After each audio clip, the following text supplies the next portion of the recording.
Marissa, how are you? I'm good, thank you, and you? I'm good. Will you have time to meet? Maybe this afternoon sometime. Yeah, that sounds good. I'll meet you at campus. That was someone who is hopefully designing a new cafeteria area for us. Yeah, we've been looking at how to make the school better, and one of the ways is to really have a cafeteria area where the students can eat. We're looking to install a bigger kitchen in a common space. So it's a big project, a big undertaking, but it will make student life significantly better.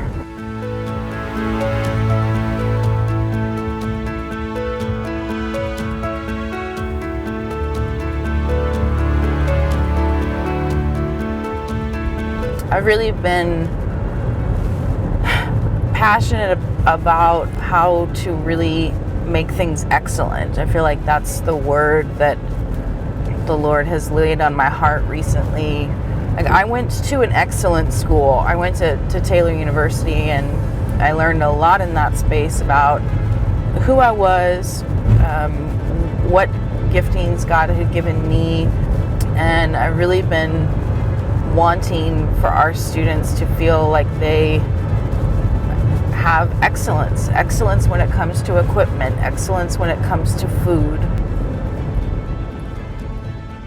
Film School Africa has changed, like it's still changing my life every day. I feel like I am here so that I can not only grow creatively, but to also grow as a person. I knew I wanted to go into film, but I was like, I don't want to really make movies. I don't want to go to Hollywood or anything like that. I knew I didn't want to be paying off school debt for years to come. I knew I wanted to travel. So I was like, let me not go to college. Let me just find a country and go work with nonprofit organizations and just kind of make my way in through there. And then I was babysitting one night for a family friend who is on the board for this school called Film School Africa. And they're like, you would love this place. It's in South Africa. It's all about film. And we watch the reels, all the videos. And I started crying. I watched it with my family, and we all looked at each other and was like, I want to go there.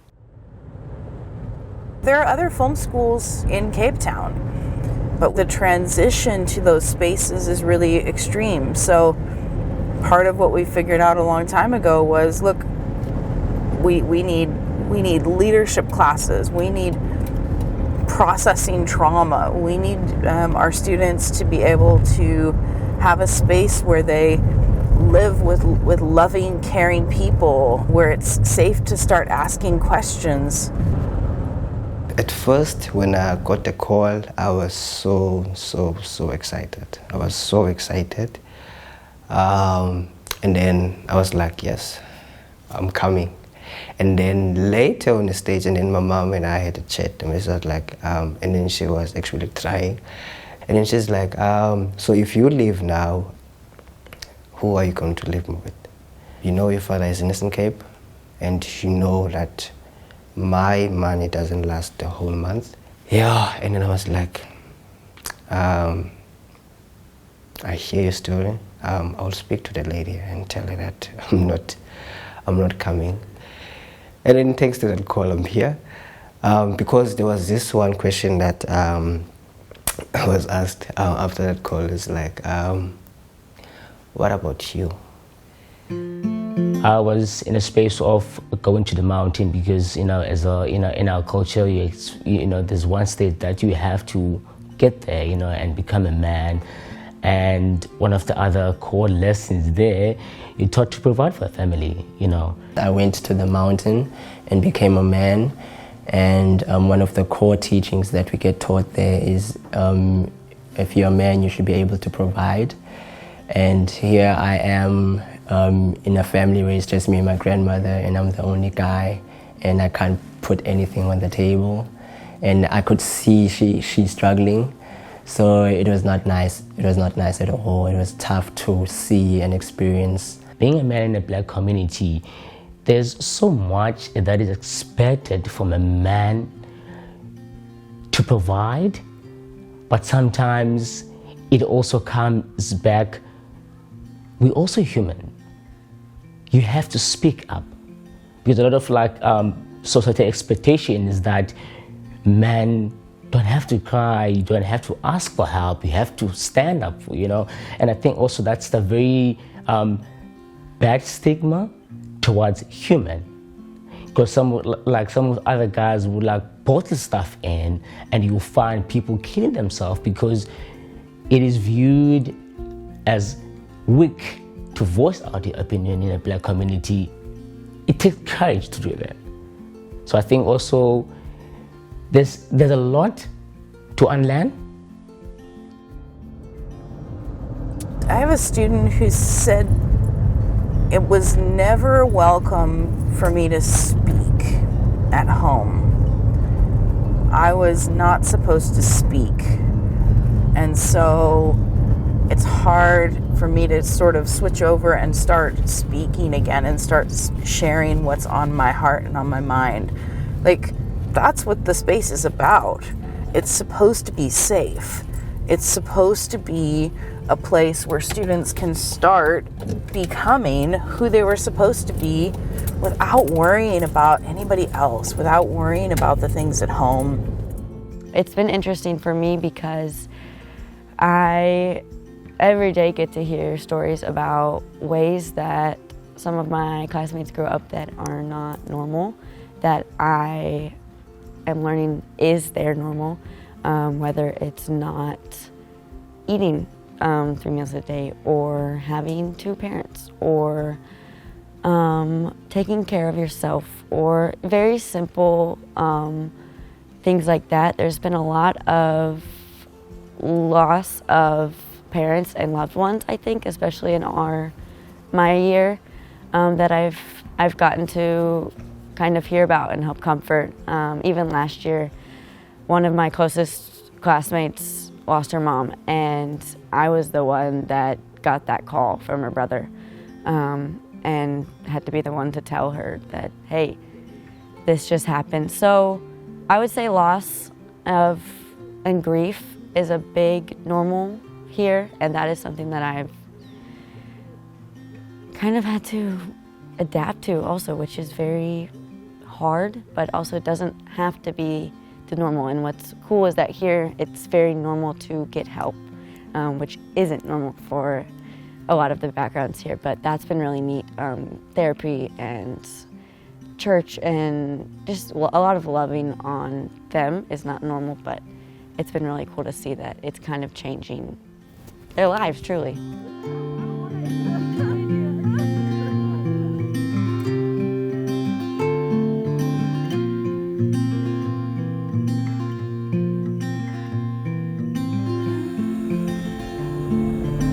One of the things that we did this year was we had a wellness day, and we did some exercising and we played some games, and we had a woman in who was just kind of talking about trauma and what that looks like in our lives. And yeah, we had some prayer time, and yeah, that was really wonderful. And we were able to, for the first time, afford to be able to connect our students into someone who could help them process trauma. And of course, that doesn't just happen. It takes someone who's passionate about it and who is fairly affordable, because we have so many students who have need. I just remember seeing a picture that I took. I was just going through the pictures, and it's the bus, the school bus, and it says filmschoolafrica.org, and then at the bottom it says your story matters. I was like, it does matter. My story matters, and the next person's story matters. Spiritually, yeah, it's been probably the biggest transformation of my life at this school. When I got to FSA, I did have a relationship with God. But however, I feel that it wasn't truly strong, because sometimes I would even doubt that I'm a Christian, or I wouldn't be able to say in front of people that I'm a Christian, I would be ashamed or shy away. I never really had that bond or thought I could have that bond with God. That personally He could be a friend, He could be a brother, sister, whatever I need at that moment. I just saw Him as a man above, His high power. I didn't bring problems like what I'm feeling, how angry I am, things like that to Him. Only being here, then I started having that. God just really found me where I am and taught me this year that I do not have to be perfect to come to Him or look a certain way to have a relationship with God, and it doesn't have to look like anyone else's. And so for me, I've grown, I think, in the way of really having a boldness and a fearlessness for Him and know that He loves me no matter what, and that's just completely changed the way I live. I wrote and I directed this movie called Kudakwashe, and it's based on a true story. When I was writing this script, I was like, oh my gosh, I didn't know I ever wanted to tell the story. It's about my brother. And when I was writing it, I cried. I cried. And when I was also speaking to my camera person, I was very emotional, and also my producer. And while I was actually shooting it, I was like, this is what I want to do. I want to keep telling stories. I want to help people to also tell their stories. I don't think we always understand that studying what you're passionate about is a luxury that very few people get. A lot of young people are pushed to study whatever will get them a job. And doing something creative in the arts is often perceived as a waste of time until you do it, until you find someone who actually you see what someone is doing, and then you're able to go, wow, okay, I get it now. I mean, right now we have a student who's working at Disney. He started with us in the township of Kayamandi, and out of that space, over the course of time and lots of work and lots of investment from people just like you, he's working at Disney. I mean, that's mind-blowing. That's massive. That is so big. We have guys who have been working on Netflix movies. We've gone to the movie theater and watched the names of alumni, their names scroll by on a screen. I mean, that's incredible.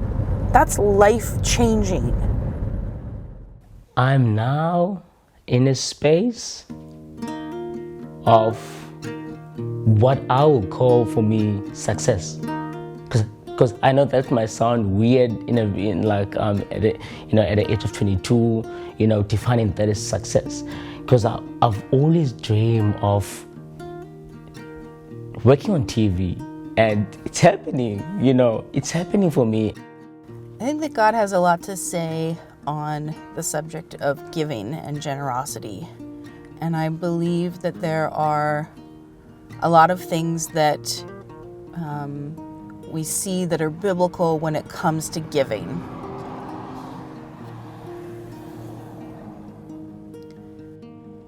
I believe that we are called to be generous. I believe that we are called to give sacrificially.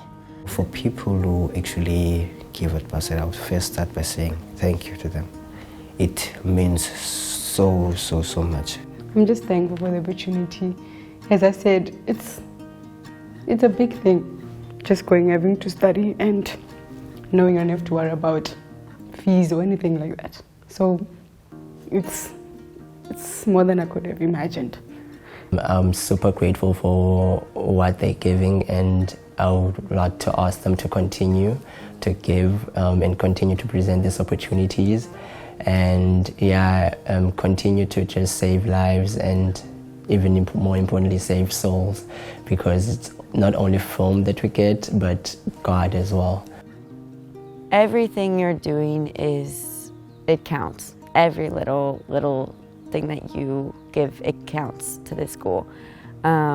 I have a really unique opportunity to not be from the country and see how it's affecting my brothers and sisters and my best friends.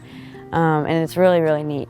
So I would say everything you give, even if you don't think it's a lot, or if you want to choose to sponsor a student, it's going to truly change someone's life. And I've gotten to see that firsthand. I believe that we give according to our ability, and the giving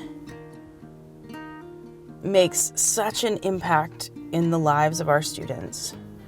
And I get to see that impact on a daily basis, and I get to see that impact when students go out and get jobs, and I get to see the lives that are changed through generosity. And I hope that you'll consider a gift that is meaningful and sacrificial. I hope that you will consider the way that God has blessed you, and that you can use that blessing to impact others in a really profound way. It makes a big difference, and I hope that you will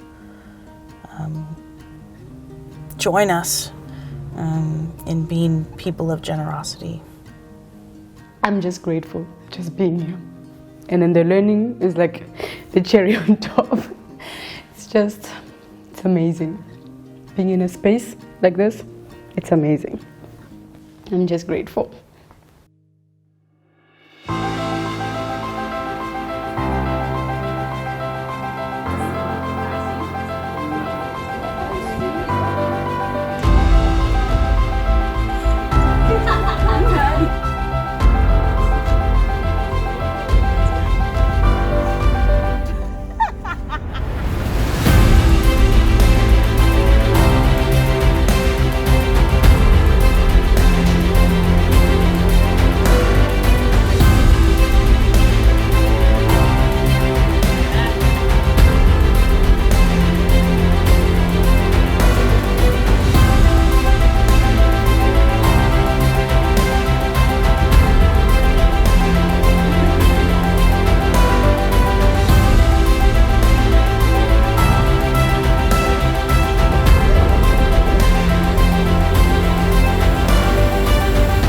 The Santa Claus.